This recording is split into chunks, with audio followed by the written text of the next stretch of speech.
Na Hora do Adeus, pelo Espírito Luiz Sérgio.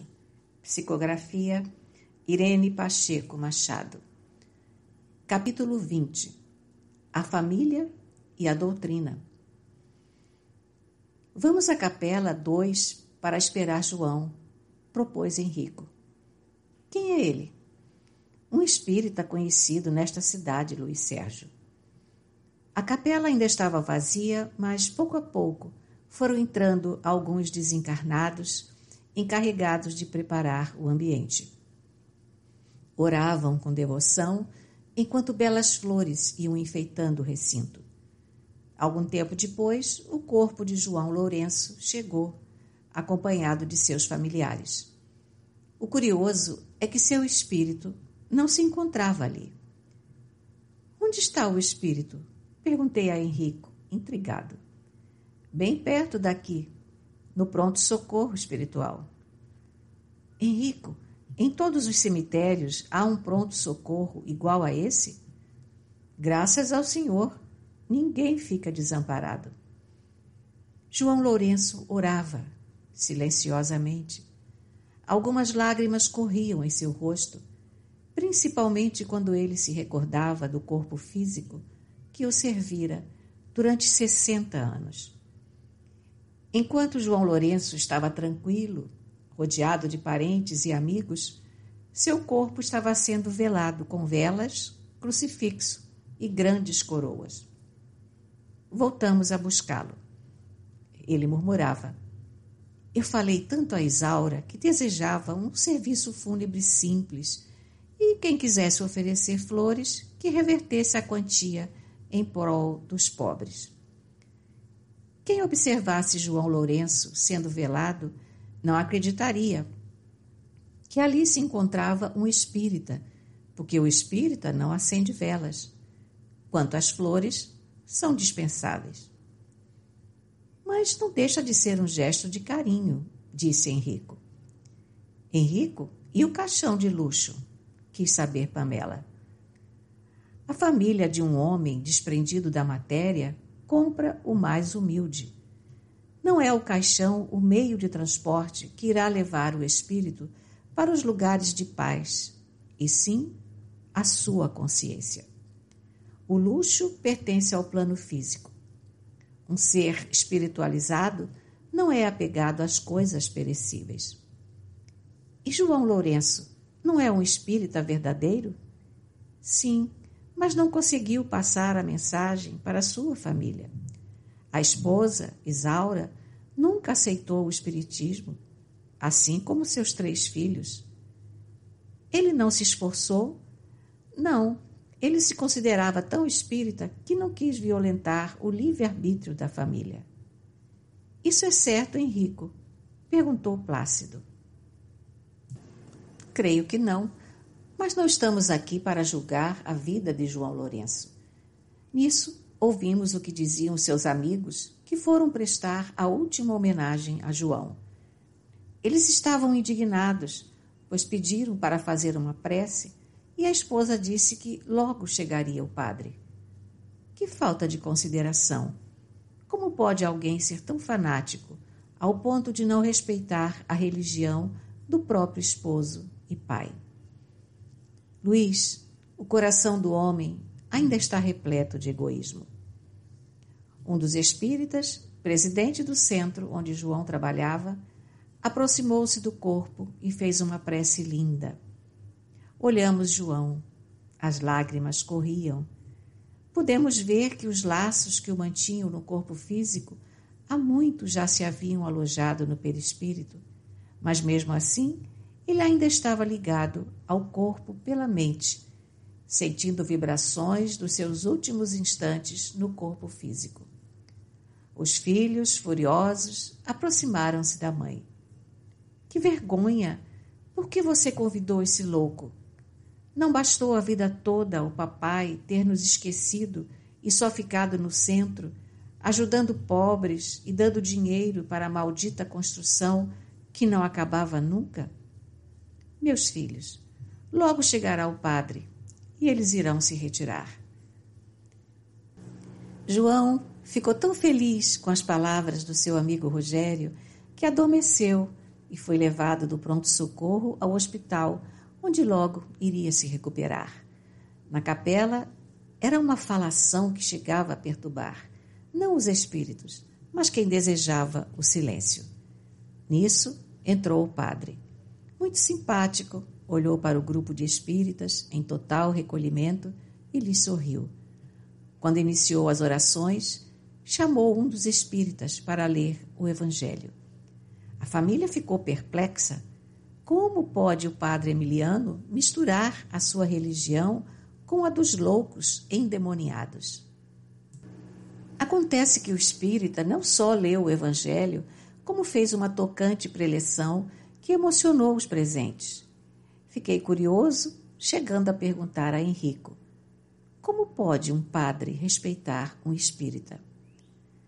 Seria muito bom se todos os religiosos se dessem as mãos como filhos de Deus que são. Padre Emiliano é irmão do presidente do centro. Ah, compreendi. Mesmo que não o fosse, Padre Emiliano sempre conversava com João Lourenço sobre o espiritismo e a Igreja Católica. Jamais brigaram ou discordaram um do outro. É mesmo, Henrico? Espantou-se Plácido. Os verdadeiros seguidores do Cristo não levantam armas para atacar o próximo, principalmente a pior delas, a língua. Esta arma é tão perigosa que o apóstolo Paulo, em carta a Tiago, capítulo 3, versículos 1, 6 e 9, escreveu: Meus irmãos, muitos de vocês não devem se tornar mestres na igreja, porque sabem que nós, os que ensinamos, seremos julgados com mais rigor do que os outros. A língua é fogo.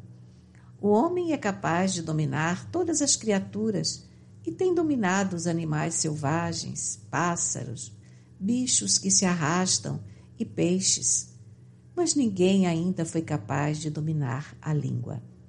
Ela é má, cheia de veneno mortal. Ninguém a pode controlar. Usamos a língua tanto para agradecer ao Pai, como para amaldiçoar pessoas que foram criadas à semelhança de Deus. Será que aqueles que se dizem religiosos não leram esta passagem do Novo Testamento? Se leram, devem achá-la ultrapassada. Quem ataca os seus companheiros de evolução não crê em Deus, julgando-se o dono da verdade.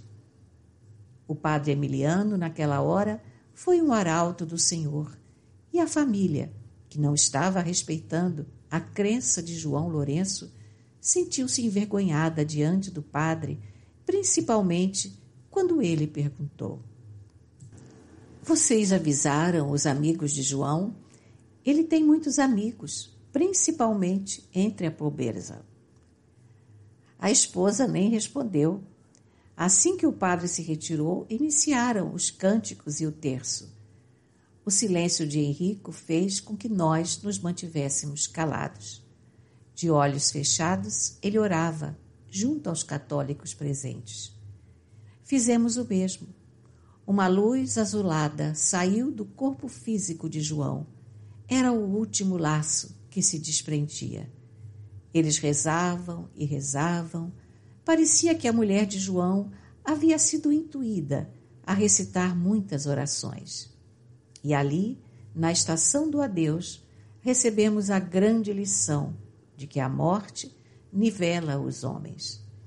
João, um espírita fiel a Jesus, um filho de Deus, não recebeu uma prece espírita, porque a família não respeitava a sua fé na doutrina. Entretanto, os espíritos que vieram recebê-lo oraram da maneira católica, dando-lhe o adeus cristão. Henrico, desculpe-me, mas que família! Não, Luiz, não fale assim.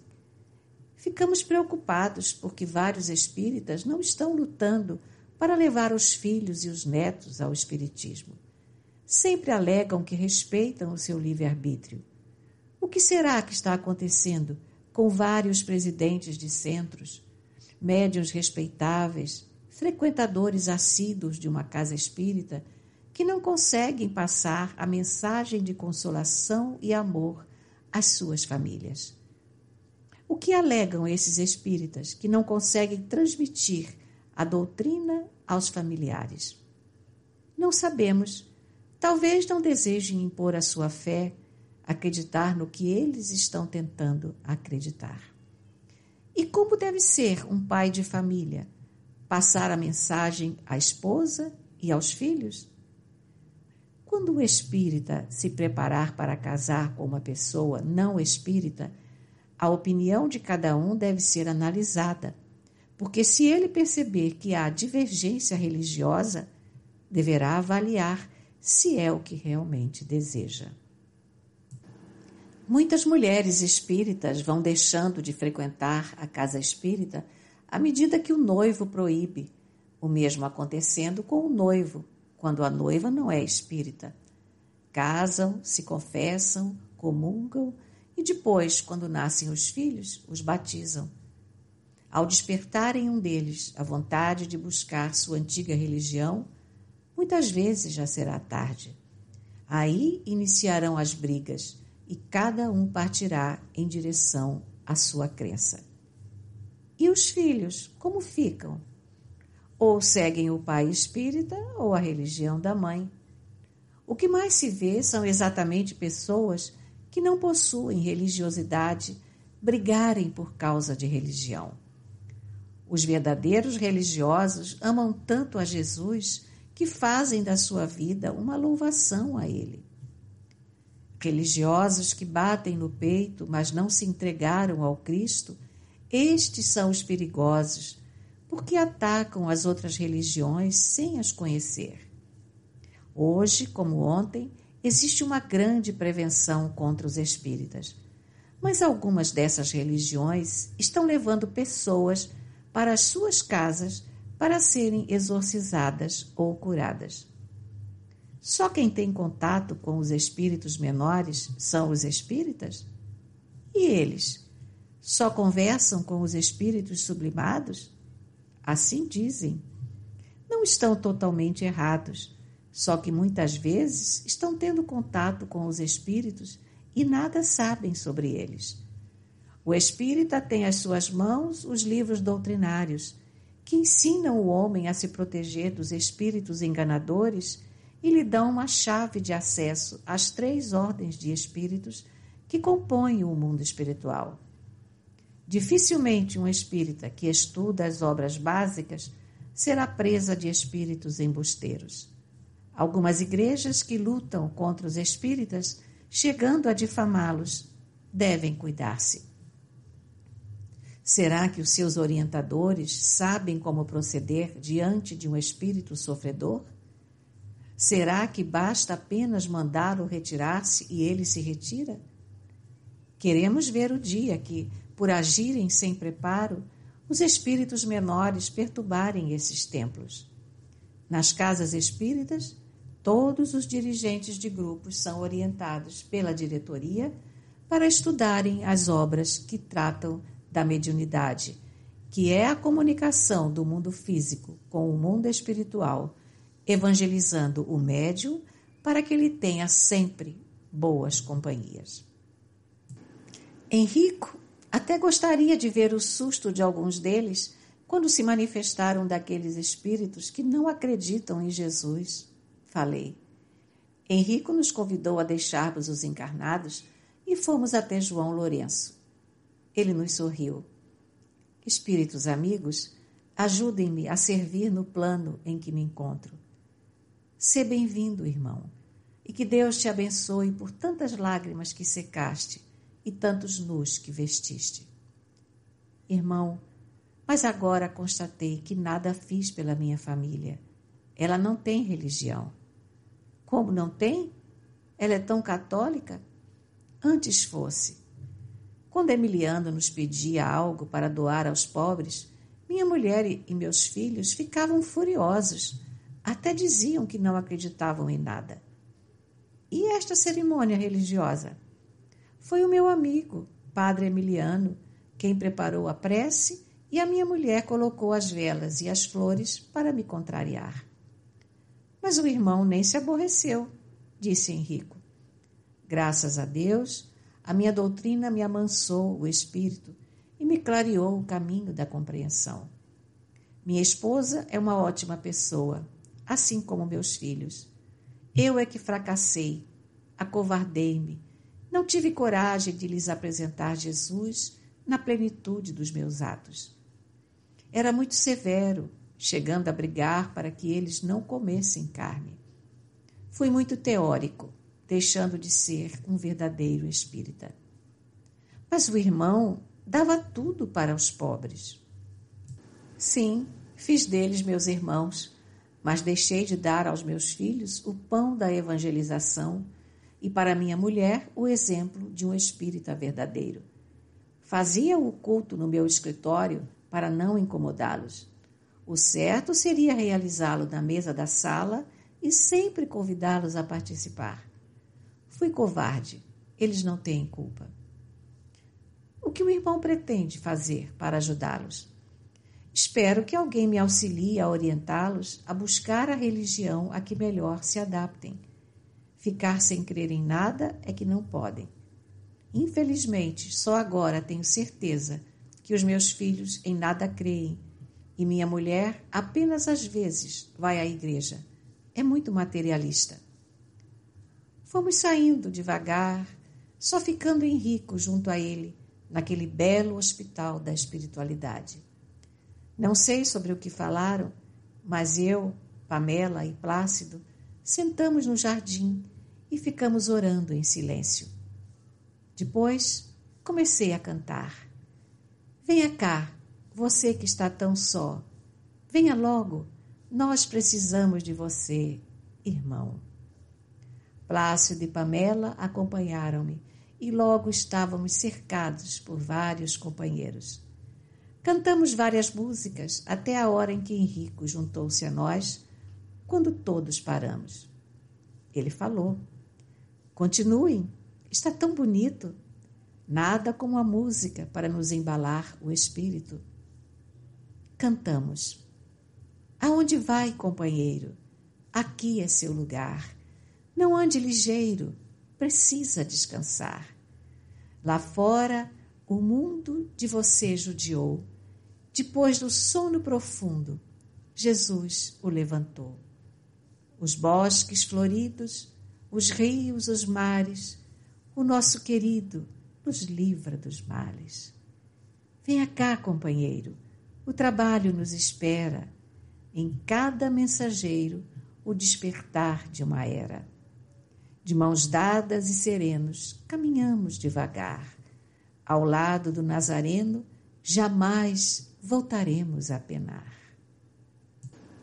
Voltemos mais uma vez à estação do adeus, nos disse Henrico, após este momento de descontração.